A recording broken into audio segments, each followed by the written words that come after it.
আপনার কি কখনো এমন মনে হয়েছে যে আপনার মধ্যে সবটুকু যোগ্যতার প্রতিভা আছে, কিন্তু শুধু আত্মবিশ্বাসের অভাবে আপনি বারবার পিছিয়ে পড়ছেন? আমি ঠিক এই অনুভূতিটার মধ্যে দিয়ে যেতাম। নতুন কোনো সুযোগ নিতে ভয় করত, অনেকের সামনে কথা বলতে গেলে গলা শুকিয়ে আসতো, আর সারাক্ষণ মনে হতো আমি হয়তো কোনো কিছুর জন্যই যথেষ্ট ভালো নই।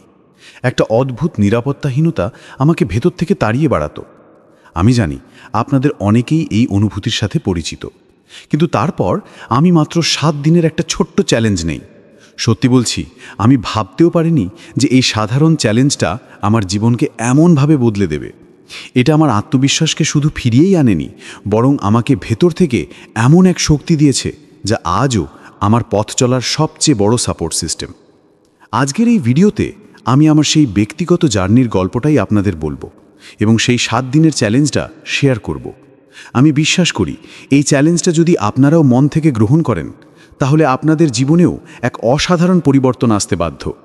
চলুন শুরু করা যাক সেই অসাধারণ যাত্রার গল্প। দিন 1, আপনার ছোট ছোট জয়গুলো উদযাপন করুন। প্রথম দিনের কাজটা শুনতে খুব সহজ, কিন্তু এর প্রভাব বিশাল। কাজটা হলো দিনের শেষে অন্তত 5টি কাজের তালিকা করা, যা আমি সফলভাবে করেছি, এবং সেগুলোর জন্য নিজেকে মনে মনে একটা ধন্যবাদ দেওয়া। আমরা প্রায়ই জীবনের বড় লক্ষ্যের পেছনে ছুটতে গিয়ে প্রতিদিনের ছোট ছোট সাফল্যগুলোকে পাত্তাই দিই না। কিন্তু আত্মবিশ্বাস কোনো একদিনে বড় কিছু করে ফেলার অপেক্ষায় থাকে না। এটা তৈরি হয় প্রতিদিনের ছোট ছোট অর্জনের ইট দিয়ে। সেদিন সকালে ঘুম থেকে উঠে নিজের বিছানা গোছানো, সময় মতো অফিসে পৌঁছানো, বা দিনের একটা কঠিন কাজ শেষ করা, আমি সব কিছু ডায়েরিতে লিখতে শুরু করলাম। প্রথমে ব্যাপারটা আমার কাছে একটু অদ্ভুত লেগেছিল। বিছানা গোছানো, এটা আবারও কোনো সাফল্য নাকি? কিন্তু দিন শেষে যখন ডায়েরিটা খুলে দেখলাম, আমি অবাক হয়ে গেলাম যে আমি আসলে সারাদিনে কত কিছুই ঠিকঠাকভাবে করেছি। এই ছোট ছোট জয়গুলো আমাকে মনে করিয়ে দিল যে আমি অযোগ্য নই।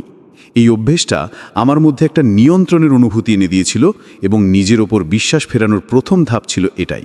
কথায় আছে না, যদি বিশ্ব বদলাতে চাও তবে নিজের বিছানা গোছানো দিয়ে শুরু করো। এই কথাটা সেদিন আমার কাছে একদম পরিষ্কার হয়ে গিয়েছিল। তাই আপনার চ্যালেঞ্জের প্রথম দিন হলো নিজের ছোট ছোট জয়গুলোকে স্বীকৃতি দেওয়া এবং তার জন্য নিজেকে বাহবা দেওয়া। দিন 2, শরীরকে সম্মান করুন এবং এর ভাষা বদলে ফেলুন। দ্বিতীয় দিনে আমার চ্যালেঞ্জ ছিল নিজের শরীরের দিকে মনোযোগ দেওয়া। কম আত্মবিশ্বাসের একটা বড় লক্ষণ কিন্তু আমাদের বডি ল্যাঙ্গুয়েজ, যেমন কুঁজো হয়ে বসা, মাথা নিচু করে হাঁটা, বা কথা বলার সময় চোখে চোখ না রাখা। এই সবগুলোই আমাদের ব্রেনে একটা নেগেটিভ সিগন্যাল পাঠায় যে আমরা দুর্বল বা ভীত। তাই দ্বিতীয় দিনে আমি 2টো কাজ করি। প্রথমত, আমি সচেতনভাবে আমার শরীরের ভাষা বদলে ফেলি। আমি সোজা হয়ে দাঁড়াতে শুরু করি, হাঁটার সময় মাথা উঁচু রাখি, এবং মানুষের সাথে কথা বলার সময় চোখে চোখ রেখে কথা বলার চেষ্টা করি। এই ধরনের আত্মবিশ্বাসী অঙ্গভঙ্গি বা পাওয়ার পোজ শুধু অন্যদের কাছেই আপনাকে দৃঢ় দেখায় না, বরং এটা আপনার ব্রেনেও সরাসরি প্রভাব ফেলে। গবেষণা বলে এটা আমাদের মানসিক চাপ কমাতে সাহায্য করে এবং ভেতর থেকে শক্তিশালী অনুভব করায়। তাই দ্বিতীয় দিনের কাজ হল সঠিক অঙ্গভঙ্গি প্র্যাকটিস করা এবং শরীরচর্চার মাধ্যমে নিজের শরীরকে ধন্যবাদ জানানো। দিন 3, কৃতজ্ঞতার একটি তালিকা তৈরি করুন। আত্মবিশ্বাসের অভাবের একটা বড় কারণ হল আমাদের জীবনে কি নেই সেদিকে বেশি মনোযোগ দেওয়া। আমরা অন্যদের জীবনের সাথে নিজেদের তুলনা করি আর হীনমন্যতায় ভোগী। তৃতীয় দিনের চ্যালেঞ্জ ছিল এই চিন্তার প্যাটার্নটাকেই পুরোপুরি বদলে ফেলা। এদিন আমি একটা ডায়েরি নিয়ে এমন 10টা জিনিসের তালিকা তৈরি করি যেগুলোর জন্যে আমি মন থেকে কৃতজ্ঞ। সেটা হতে পারে আমার পরিবার, আমার স্বাস্থ্য, কোনো প্রিয় বন্ধু, বা দিনের শুরুতে 1 কাপ গরম চা। কৃতজ্ঞতা প্রকাশের অভ্যেসটা একটা পাওয়ারফুল মাইন্ডসেট শিফট, যা আমাদের ফোকাসকে কি নেই থেকে কি আছে এর দিকে নিয়ে আসে। যখন আমরা আমাদের জীবনের ভালো জিনিসগুলোর দিকে মনোযোগ দিই, তখন আমাদের ব্রেন ধীরে ধীরে বুঝতে শুরু করে যে আমাদের জীবনটা আসলে অভাব বা অযোগ্যতায় ভরা নয়। এই উপলব্ধিটা মনকে শান্ত করে এবং নিজের প্রতি এক ধরনের মায়া তৈরি করে। প্রতিদিন জীবনের ভালো দিকগুলোর জন্য কৃতজ্ঞ থাকলে মন পজিটিভ হয় এবং ভেতর থেকে আত্মবিশ্বাস বাড়তে শুরু করে। তাই আপনার তৃতীয় দিনের কাজ হলো আপনার জীবনের আশীর্বাদগুলো খুঁজে বের করা এবং সেগুলোর জন্য মন থেকে কৃতজ্ঞ হওয়া। দিন 4, একটি ছোট ভয়কে জয় করুন। আত্মবিশ্বাস রাতারাতি তৈরি হয় না।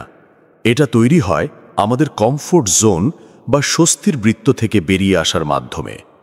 চতুর্থ দিনে আমি ঠিক করলাম এবার একটা ভয়কে জয় করতেই হবে, তবে খুব বড় কিছু না, ছোট্ট একটা ভয়। আমার জন্য সেই ভয়টা ছিল কোনো আলোচনায় নিজে থেকে কথা শুরু করা।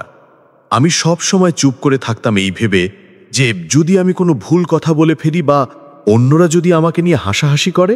কিন্তু সেদিন আমি ঠিক করি যা হওয়ার হবে, আমি এই ভয়টাকে মোকাবিলা করব। আমি একটা মিটিংয়ে আমার মতামত প্রকাশ করি। আমার গলা হয়তো একটু কাঁপছিল, কিন্তু কথাগুলো বলার পর যে অনুভূতিটা হয়েছিল তা ছিল অসাধারণ। ব্যর্থতার ভয়টাই আসলে আমাদের সবচেয়ে বড় শত্রু, ব্যর্থতা নয়। যখন আমরা ছোট ছোট ভয়কে জয় করি তখন আমাদের মস্তিষ্ক একটা শক্তিশালী বার্তা পায় যে আমরা চ্যালেঞ্জ নিতে পারি। এটা আমাদের শেখায় যে ভয় ততটাও শক্তিশালী নয় যতটা আমরা ভাবি। আপনার জন্য এই ভয়টা হতে পারে নতুন কারো সাথে পরিচিত হওয়া, কোনো প্রশ্ন করা বা একা কোথাও ঘুরতে যাওয়া। চতুর্থ দিনের কাজ হলো আপনার কমফোর্ট জোন থেকে এক পা বাইরে রাখা এবং একটি ছোট ভয়কে সাহসের সাথে জয় করা। দিন 5, নিজের দক্ষতায় ধার দিন। আত্মবিশ্বাস মূলত দুটো জিনিসের ওপর দাঁড়িয়ে আছে। একটা হলো আপনার মাইন্ডসেট আর অন্যটা হলো আপনার স্কিল বা দক্ষতা।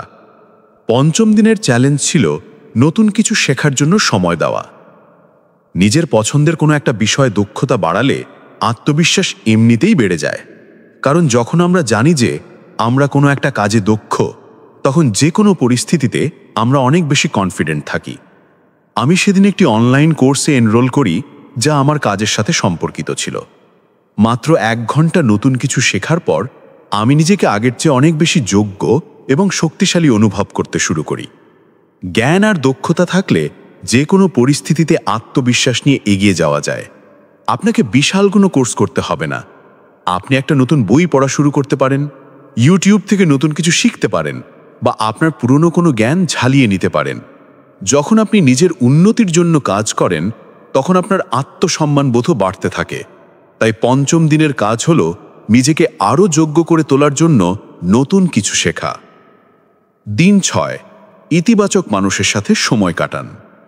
আমরা কাদের সাথে মিশি সেটা আমাদের মানসিকতার উপর বিশাল প্রভাব ফেলে।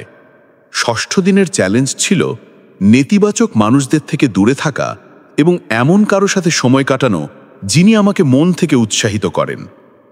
আমাদের চারপাশে এমন অনেক মানুষ থাকে যারা সারাক্ষণ আমাদের সমালোচনা করে বা আমাদের স্বপ্নগুলোকে ছোট করে দেখে। এই ধরনের নেগেটিভ পরিবেশ আমাদের আত্মবিশ্বাসকে ক্যান্সারের মতো ভেতর থেকে খেয়ে ফেলে। আমি সেদিন এমন একজন বন্ধুর সাথে দেখা করি যে সব সময় আমার ভালো দিকগুলো তুলে ধরে এবং আমাকে বিশ্বাস করে। তার সাথে কিছুক্ষণ কথা বলার পর আমার ভেতরে সব সন্দেহ আর ভয় যেন গায়েব হয়ে গেল। আপনার কাছের বন্ধু বা পরিবারের মানুষ যারা আপনাকে সমর্থন করে তারাই আপনার শক্তির সবচেয়ে বড় উৎস। একটা পজিটিভ সোশ্যাল সার্কেল আমাদের মানসিক শক্তি বাড়ায় এবং মনে করিয়ে দেয় যে আমরা একা নই। তাই আপনার ষষ্ঠ দিনের কাজ হলো আপনার জীবনে সেই সব মানুষদের সাথে সংযোগ করা যারা আপনার মধ্যে সেরাটা দেখতে পায় এবং আপনাকে এগিয়ে যেতে সাহস যোগায়। দিন 7, নিজের মতামত প্রকাশ করুন এবং নিজেকে গ্রহণ করুন। 7 দিনের এই যাত্রার শেষ দিনটা ছিল নিজের ভেতরের কণ্ঠকে সম্মান জানানোর দিন। 7ম দিনের চ্যালেঞ্জ ছিল নিজের মতামতকে মূল্য দেওয়া এবং কোনো দ্বিধা ছাড়াই তা প্রকাশ করা।